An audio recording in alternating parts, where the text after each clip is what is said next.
আসসালামু আলাইকুম ওয়া রহমাতুল্লাহ। মা হওয়ার প্রথম খবরটি পাওয়ার পর আনন্দ যেমন থাকে তেমনি থাকে এক অজানা ভয়।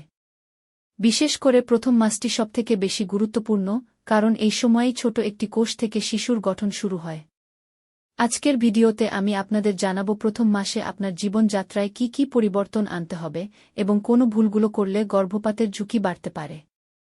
আমার আজকের মূল আলোচনা হচ্ছে কি কি করবেন এবং কি করবেন না, সেই পয়েন্টগুলো আপনাদের জানানোর চেষ্টা করব ইনশাআল্লাহ। তো চলুন আর দেরি না করে সেই পয়েন্টগুলো কি কি তা জেনে নেওয়া যাক।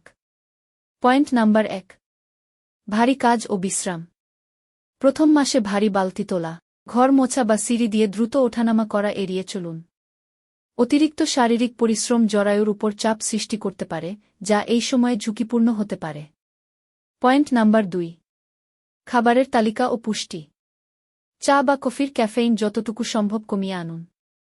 এই সময় ফলিক অ্যাসিড সমৃদ্ধ খাবার যেমন সবুজ শাকসবজি, ডাল এবং ডিম খাদ্যতালিকায় রাখুন। আর হ্যাঁ, পর্যাপ্ত পানি পান করতে ভুলবেন না। পয়েন্ট নাম্বার 3, ওষুধ সেবনে সতর্কতা। ডাক্তারের পরামর্শ ছাড়া সাধারণ মাথা ব্যথা বা জ্বরের ওষুধও খাবেন না। অনেক ঔষধ ভ্রূণের বিকাশে বাধা দিতে পারে। আপনি প্রেগন্যান্সি নিশ্চিত হওয়ার সাথে সাথেই একজন বিশেষজ্ঞের পরামর্শ নিন। পয়েন্ট নাম্বার 4, ভ্রমণ ও যাতায়াত। চেষ্টা করুন প্রথম 3 মাস দীর্ঘ এবং ঝাঁকুনিপূর্ণ যাতায়াত এড়িয়ে চলতে। বিশেষ করে ভাঙা রাস্তা বা রিকশায় চড়ার সময় বাড়তি সতর্কতা অবলম্বন করুন। পয়েন্ট নাম্বার 5, মানসিক প্রশান্তি।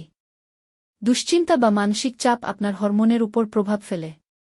তাই সবসময় ইতিবাচক চিন্তা করুন, বই পড়ুন বা হালকা ধর্মীয় ইবাদতে মন দিন।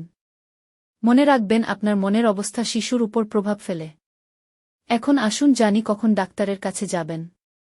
যদি দেখেন অতিরিক্ত পেট ব্যথা করছে, সামান্য রক্তপাত হচ্ছে বা অস্বাভাবিক দুর্বল লাগছে, তবে কালক্ষেপণ না করে দ্রুত ডাক্তারের পরামর্শ নিন। মনে রাখবেন, সতর্কতা মানেই ভয় পাওয়া নয়, বরং নিরাপদ মাতৃত্ব নিশ্চিত করা। আশা করি আজকের এই ছোট টিপসগুলো আপনাদের উপকারে আসবে। আমাদের চ্যানেলের নতুন নতুন ভিডিওগুলো আপনাদের কেমন লাগছে তা কমেন্ট করে জানান। আপনার একটি লাইক এবং সাবস্ক্রিপশন আমাকে আরও ভিডিও বানাতে উৎসাহ দেয়। সবাই ভালো থাকুন, আল্লাহ হাফেজ।